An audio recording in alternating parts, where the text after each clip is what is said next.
Namaste and welcome to the Divas That Care Network. I'm your host, Gia-Raquel Rose, owner of Airs Above Yoga, and you are listening to Above the Ground podcast. If this is your first time tuning in, our network is in its 15th year and listened to in over 30 countries. I'd like to personally thank you for giving me the gift of your time. It's truly my honor to hold space with you.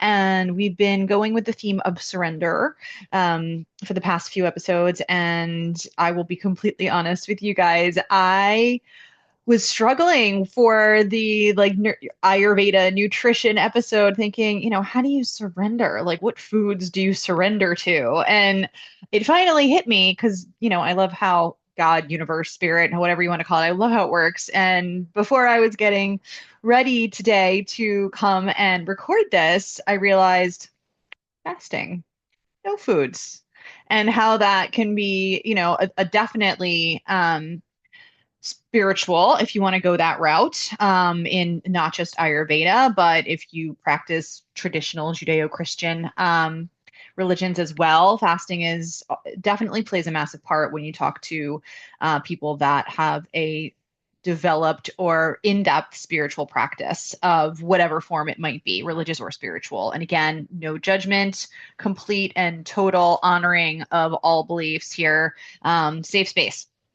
But we're going to talk a little bit about the Ayurvedic principle simply because we're, coming from that yogic kind of discipline background. And to that end, one of the most important things that I remember way back in the day, I think it was one of the earlier episodes, I did one on Ayurveda as self-care and tried to implement some of the Ayurvedic best practices for your day into my morning routine. And that has gone very well, actually. I still practice oil pulling every morning, tongue scraping every morning, and I am beside myself if I don't have my warm lemon water before I do anything with my day. It really became an ingrained thing. And if I run out of lemons or lemon juice, and for some reason I skip it that morning. I once tried with lemon essential oil. I don't recommend that. Even lemon extract for baking, and obviously you would have to have a food safe lemon essential oil. Not the same.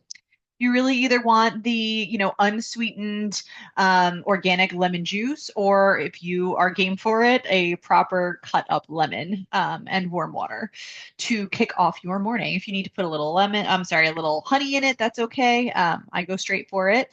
And just a little bit in a 8 to 12 ounces of water, 16 if you're feeling a little extra hydration might be necessary for you. And we will circle back onto the lemon water as we move through into the fasting conversation. But something to know about Ayurveda and the doshas, and we've touched on that before, but the doshas are generally speaking the different sorts of, I don't even want to call them body types because they're much more than that. They are associations with the elements, associations with the times of day, which is for our purposes what we're going to talk about. But they also associate to predispositions in the body is how I will align it for right now because they are much more encompassing. So I want to give them the honor that they are due when I say that. But generally, people are a mixture or heavier in one dosha or two. They are Vata, Pitta, and Kapha. And I've talked about them before. So please feel free to look into them for yourself if you'd like to know more. There are lots of quizzes that you can take that will go into giving you an idea of how to best navigate which dosha you may be. And it's always fun to do an online quiz, right? So with all your spare time, I know. Vata dosha generally represents the air element. Like I said, they are in line with the elements. The Kapha dosha aligns with the water element, and Pitta aligns with fire. So I am definitely a Pitta dominant dosha. I think I fall into some Kapha alignments as well. Um, but generally speaking, if you think about the nature of these elements, they give you a kind of decent idea of the nature of the dosha. So pittas can be very fiery. They are, responsible for, heat and digestion. Kapha can be like cooling, softer, more mellow energy. And vata is going to be that air, that arid, that dry, that almost scattered energy can be sometimes. And so even your body type will fall into, your doshic alignment with regard to, your physical makeup and even sometimes to do with your personality, depending on how far deep into that rabbit hole you'd like to climb. So, with all of that being said, and the reason that we're bringing this up is I'd like to have you a little bit of a basic understanding of it because they also apply to the times of day. And this is definitely relevant when you're talking about not only fasting, but how you eat and how you run your daily life. So, as I mentioned, my little experiment in self-care from earlier, definitely started to implement some of these Ayurvedic morning routines or best practices, if you will, as a way to take better care of yourself, right? As an experiment in self-care. So now I'm going to break it down a little bit more for the kind of consumption aspect of how we go about our days. And so there are times of day that are associated with each dosha, and they actually wind up circling back through themselves to complete our 24-hour clock system. So Vata, which is that air element, is from 2 a.m. to 6 a.m. It is followed by Kapha, the water element, from 6 a.m. to 10 a.m. Pitta then kind of I'll say culminates that first cycle from 10 a.m. to 2 p.m. And then the cycle restarts itself. So from 2 p.m. to 6 p.m. again is Vata. From 6 p.m. to 10 p.m. is Kapha once more. And from 10 p.m. to 2 a.m. is Pitta again. And so the reason that this is important, especially as we consider our daily routines, our consumption of food, and what foods are best or not great for us, whatever, again, zone of no judgment. But when you're thinking about these things, one of the things to consider, and especially like Ayurvedic principles will suggest this as well, is that when you're fasting, kapha is one of the best times to do that, right? So as that cooling water element, it has a lot of those slower, heavier, kind of more relaxing associations to it.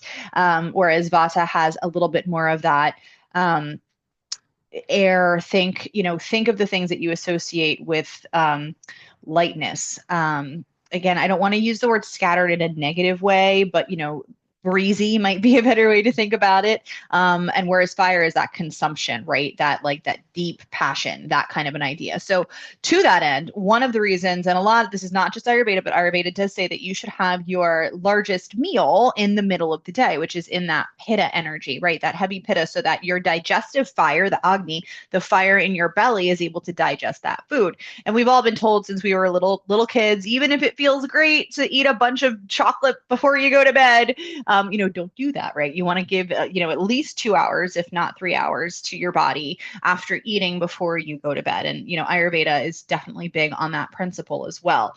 So to that end, talking about fasting a little bit. So I fasting is not for everybody, first of all. If you have specific physical ailments, children, pregnant women, they should not necessarily fast. Like we're talking about like relatively healthy adults, again, air quotes for those that are listening. But if you have certain metabolic challenges or you have certain diseases, fasting may not be for you. So please look into that and don't take me saying fasting is great or brings you closer to source or whatever. Don't do that, please. Definitely look into how you can implement fasting into your day. And I think one of the ways that's safe and safe for most people, again, maybe not people with diabetes, but maybe depending on the severity, it's okay. And can be helpful. But one of the things a lot of people will talk about intermittent fasting, right? And limiting the chunk of time that you eat to an 8-hour period in the day.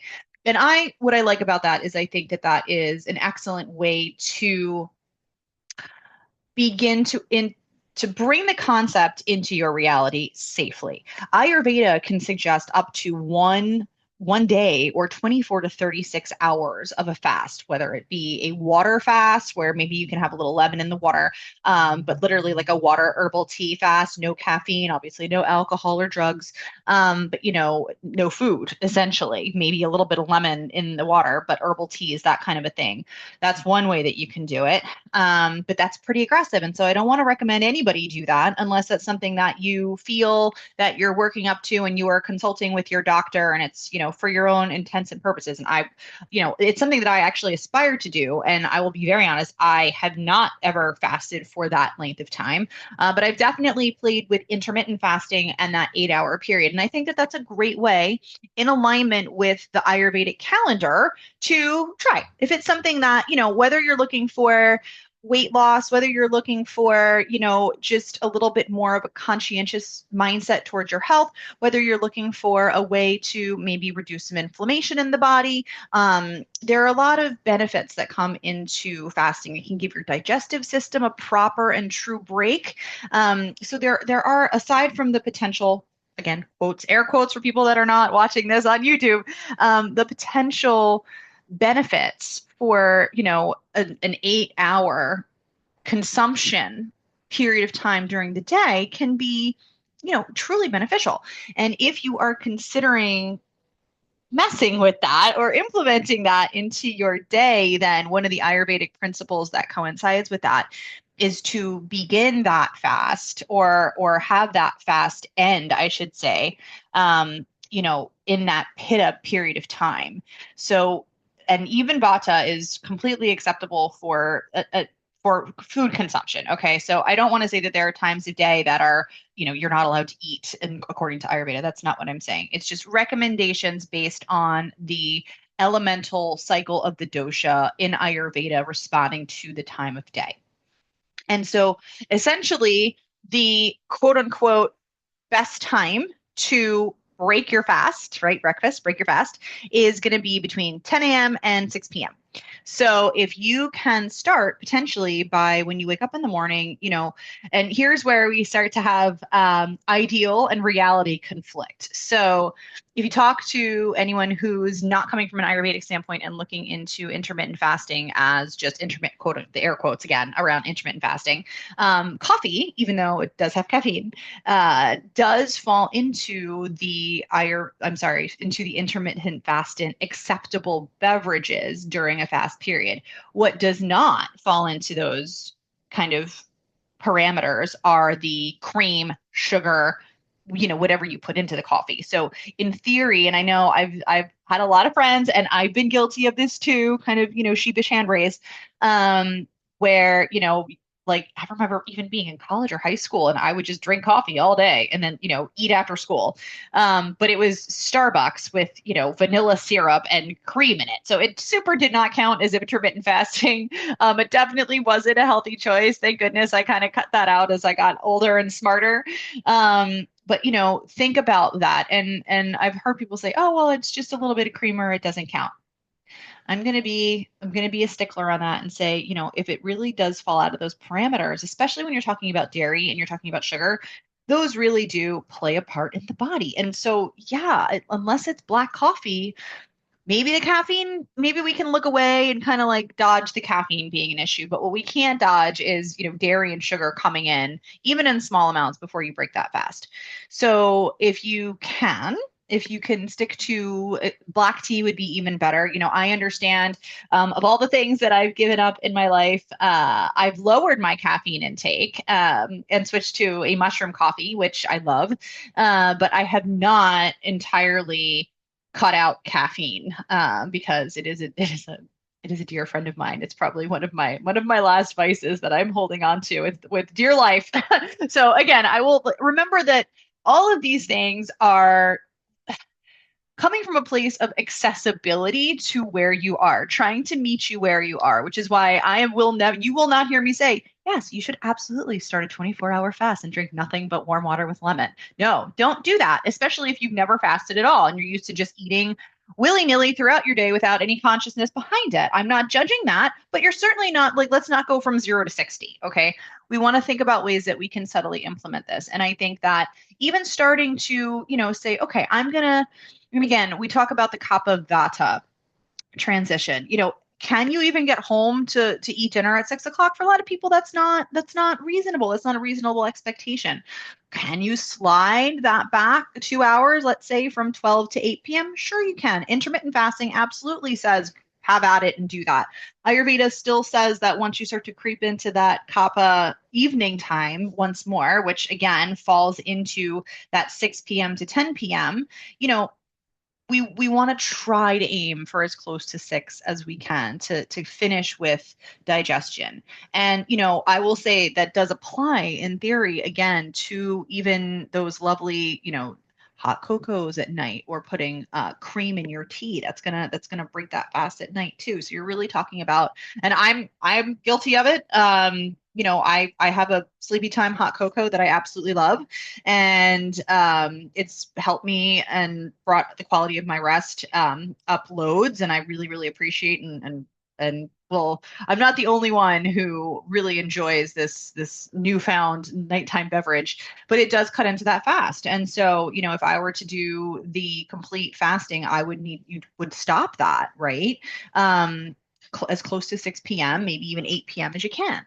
And so again, these are just like in an ideal utopic world, the principles that we would go to. But you can, things that are accessible is eating your largest meal in that middle of the day, and then kind of thinking of the lead up to it and the lead away from it as starting to lighten, and thinking of your system as something that you have to prime and prep to, like a well-oiled machine, to get it to its best functioning and then to kind of release it. And that's true also for long-term fasting, right? If you were going to, let's say, try to fast for, let's even say 12 hours, right? Let's say you want to work up to a 24-hour goal for whatever reason that you feel it's necessary. And there are tons of health benefits for a 24-hour fast, but again, not for everybody. And it's pretty intense and it's pretty drastic. So I'm talking about it. I'm not telling you to do that. I will say that multiple times during this episode.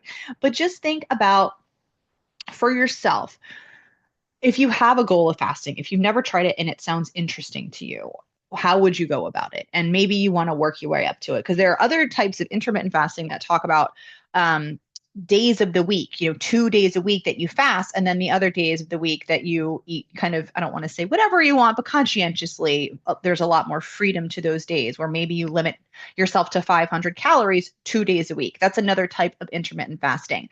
It's not good or bad. There's, again, no judgment, but there's multiple ways to kind of go about this. I like the idea of, for me, I'm very routine based, and I like the idea of having my days be as organized, for them to inevitably be shattered by life, but as organized as I can get them. And to that end, I like the idea of an 8-hour intermittent fasting per day, in theory, as the goal to aspire to. And again, if you don't make it, don't beat yourself up. Just try to do better the next day. It's all about your intention, and hopefully you're trying this to better yourself from again, taking care of your body and having a little bit of self-care and conscientiousness into your diet, into your day, into your plan, into your life, just so that everything flows for you a little more smoothly. So again, you can do those multiple days of, a significant decrease in calories. Or if you're working up, let's say, for example, to a 24-hour fast, maybe there are 2 days a week where instead of limiting calories, you extend the fasting period, and now you're dropping it down to 6 hours, maybe even 4 hours, where you eat that meal and in that vata period of the day. I'm sorry, not the vata, into the pitta period of the day between 10 a.m. and 2 p.m. I mean, if you really condensed it down and only ate a meal at that period of time, that's pretty close to a 24-hour fast. Now, again, I'm not saying that you should do that. I'm just saying that if you think about wanting to go in that route, here are some ways, and that would be one of them. I would say, let's start, play with the idea of eating within an 8-hour period. Try to see if you can get it from that 10 a.m. to that 6 p.m. window. If you have to slide that window back or forth, that's totally acceptable, but think about that. And then, okay, well, that went well. Maybe I do want to try to work towards, a longer term fast, whatever that might look like for you. And then just shrink that window up and try to keep it again.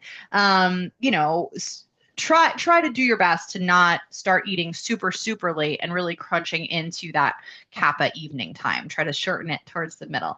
And to that end, if you are considering doing a longer term fast, definitely treat your body with grace and gently. So once you start to, you know, eliminate and remove and restrict your body, right? Like there are things that you're not supposed to do on a day if you are fasting for a 24-hour period, right? Like heavy exercise is a big no-no. That's when you want to do a gentle yoga practice, maybe even a yin yoga practice, focus on deep breathing. Make sure it's on a day that you have off where maybe you don't have to interact with people in case you get hangry. I'm Italian. I definitely get hangry, right? Like, so, you don't want to poke the beast, especially if you're new to this. So I just treat yourself with grace. If you want to try this, maybe do it on a day off and start to shrink that window of calorie intake or food intake to when you're not around people or your children are going to be out or, you're not going to offend your partner in any way. Just things to take into consideration. And again, there are tons of health benefits for this, reduction in inflammation being one of them, cellular regeneration being another one, ease of the digestive tract being a third. And please feel free to deep dive into the benefits. But again, it's not for everyone, especially people that are, like example, small, like think again, extremes, small children, elderly, like no, not necessary. People that have their own ailments, like I have Hashimoto's, that's going to play a factor in my choices, right? If you're a diabetic, that's going to play a factor in your choices. If you have heart disease, it's going to play a factor in your choices. So be smart. Know your own body and know what's accessible to you, what you want to do, and what may not resonate for you. And you may not want to fast at all. You may not want to even try intermittent fasting. And again, it's not same with me when I decided to try paleo diet. I didn't do it for the weight loss purposes, although I did lose some weight. Intermittent fasting, a lot of people do for weight loss purposes, and you may would lose weight, and that's wonderful because you want to be in the best shape that you can be in for yourself, for your family, and your loved ones, for the world. But you have to take care of yourself and make sure that you're going about it safely. And so when we're talking about entering these longer periods of fasting, think about easing into it and easing out of it. And even when you're talking about, that, for example, let me paint a picture for you. You're going to eat within an 8-hour window. So what does that look like? That looks like you have, your herbal tea, maybe you have a black tea in the morning, you're not adding anything to it. As you're creeping up towards the end of that cycle, maybe you switch to a cup of coffee with that cream and sugar. Maybe you eat, like I make protein muffins. Be happy to share the recipe. They're amazing and I love them. Maybe you have a small meal to start that off. And then maybe, a couple hours later, you eat that big meal. But what you shouldn't do is go from, I don't know, let's say your black tea in the morning to, a whole pizza at noon. Like, again, with the extremes, we want to gently ease our way in, and then we want to gently ease our way out. So if we're working up to that big meal in the day, maybe you do have your quote unquote steak and potatoes, or for lunch, maybe you do have a very large, heavier dish at lunchtime or in the middle of the afternoons, like at that kind of, and I'll say this with a big giant asterisk that I just finger painted for those that are not watching. There is a thought process between that kind of like 3 p.m. lull and eating the heaviest meal of the day might just, drop all of the blood from your head into your stomach and exacerbate that. So keep that in mind as well and make sure that, you are fitting all of these different types of criteria into, what works for your daily life. But, it does make sense to ease your way in, have a little bit of food, a light breakfast break of fast around that 10 a.m. window, right? Your coffee, your cream and sugar, if you take it, black tea with cream and sugar, whatever it is for you. And working in, like I said, for me, it's a protein muffin. For you, maybe it's a protein shake. Maybe it's, a bowl of fruit and yogurt, whatever it might be. But start in light and then have that larger meal at lunch. If you do eat grains, maybe you have, chicken and rice, for example. If you're vegetarian, maybe you have, a really big salad with a whole bunch of really healthy, quinoa and healthy grains and legumes in it. If that's kind of if you're vegan or whole food 30, whatever it might be.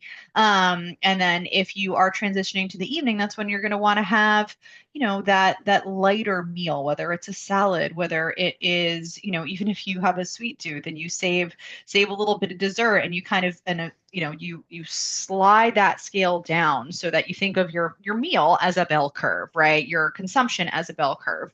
And winding down into those evening hours, you have your sleepy time hot cocoa with your cream in it. And you try to do that, maybe before 8 p.m. so that you switch to a clear herbal tea or even again, like warm water with lemon. And again, the honey does count. Unfortunately, I believe that It's 35 calories, and please Google to double check because I'm sure that different intermittent fasting protocols have different, but I remember 35 calories as being kind of what's acceptable in air quotes again for the amount of calories you can have during a fasting period. So that's why a lot of times lemon juice is acceptable, a little bit of lemon. And when I say lemon juice, I'm not talking about like, lemonade. I'm talking about that organic, straight up lemon juice in water is generally a pretty good thing to do when you're in that fasting period. It also kickstarts your metabolism. So, again, all of these are just different modalities, different ways to implement a little bit more of that Ayurvedic calendar into your day. Waking up with the sunrise is another big thing in Ayurveda. So, if you're going to be getting up at that, 6 a.m. mark, give or take, you're kind of waking up in that kapha period. So again, you want to kind of keep that fasting happening. Those are the times of day that you want to implement a little bit of yoga. You want to go for a walk in nature, have your morning meditation, do a little bit of breath work. It's when you want to do all those wonderful Ayurvedic practices. If you oil pull, if you do a little bit of self massage, take your shower, wash your face, those kinds of things. That self care morning routine. And if you need to, and it needs to start a little bit before in that vata area, or even, from 2 to 6 a.m. and you're just getting up a little bit earlier because let's face it, if you start to implement all these practices, your morning routine can start to, take on a little bit of extra time as, mine definitely is 2 hours or more. So, think about that and plan accordingly. You don't have to do all the things. You can pick and choose and you can do small things for yourself, things that resonate with you. You don't have to do everything. You don't have to do any of it if you don't want to.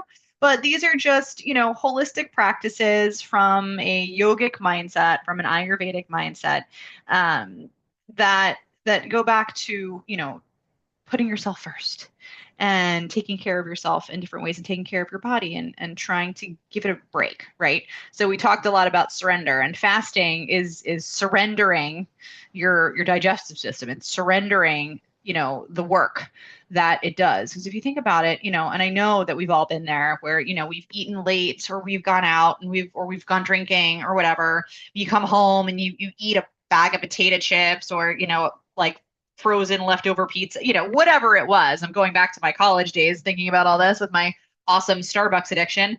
And no offense to Starbucks, their beverages are delightful. But, and then you go to bed, right? Like, let's say you got home and you ate a pizza at like 2 o'clock in the morning and then you just passed out. Like, not ideal. You did not wake up feeling well. I did not wake up feeling well. So just trying to start to say, okay, what decision can I make now in the short term that's going to better affect me in the long term? And like this is a work in progress. I'm prone to eating late. I'm prone to definitely, I'm more of a night owl than a morning person.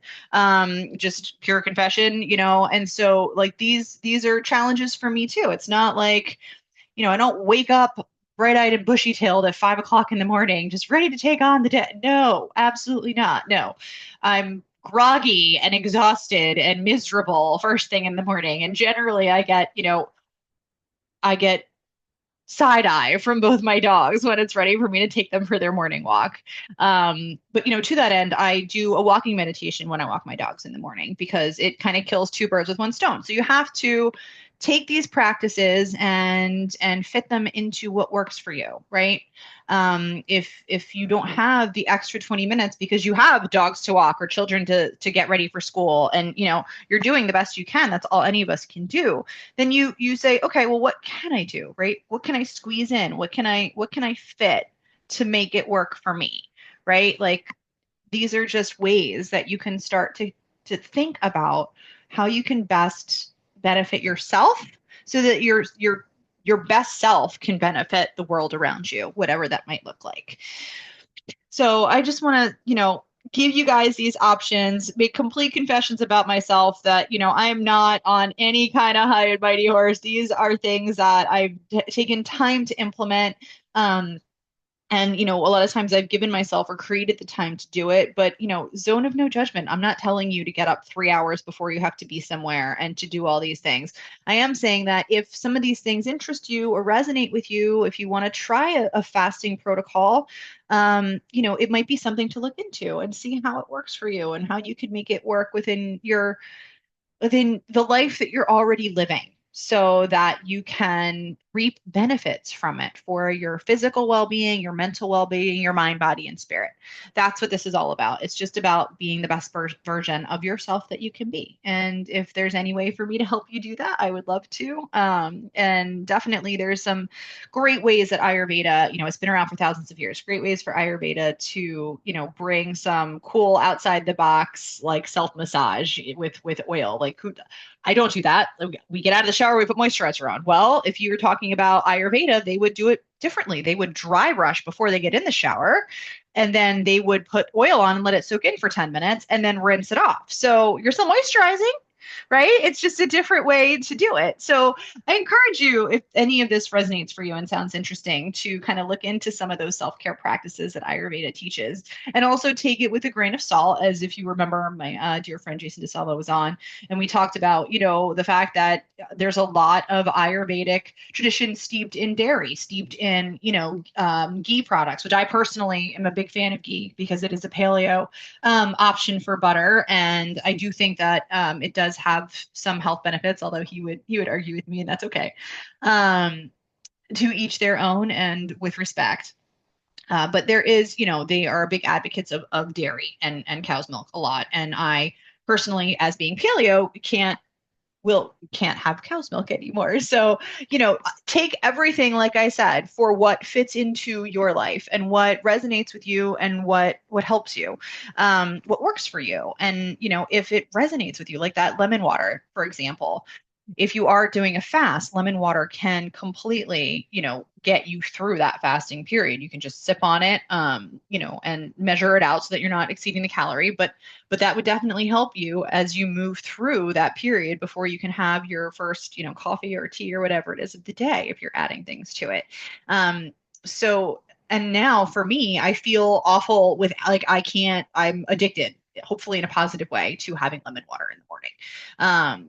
So I just hope that, again, that resonates with you and that you can take and pick and choose from these different practices, ways that maybe will bring fasting into your life in a healthy way for you, for your body. Take responsibility for your own health and well-being. And again, if it doesn't resonate with you, you don't need to work up. You don't have to fast for 24 hours. I mean, you can go up. There are people that do like a week of a water fast. And, again, I'm not saying that you should do that. I'm not even saying you should fast for 24 hours. But if you want to talk about, we're talking about tangible, accessible, and relatable, right? So I don't want to get too much into the spiritual benefits because I think those are going to come for you and yourself. And if this practice even resonates with you, or implementing a fasting regimen resonates with you. If it does not, that's completely okay. And I just want you to take the physical benefits from it if you choose to embark on a trial with it, see how it goes for you. And just please remember to be gentle with yourself, to treat yourself kindly, to make sure that, you are honoring your body's specific needs with regard to any, contraindications to fasting that you may have. And, as always, surrender for your highest self, to your highest self, for your highest and best self, so that you can be your highest and best self to the world around you, because we all need that.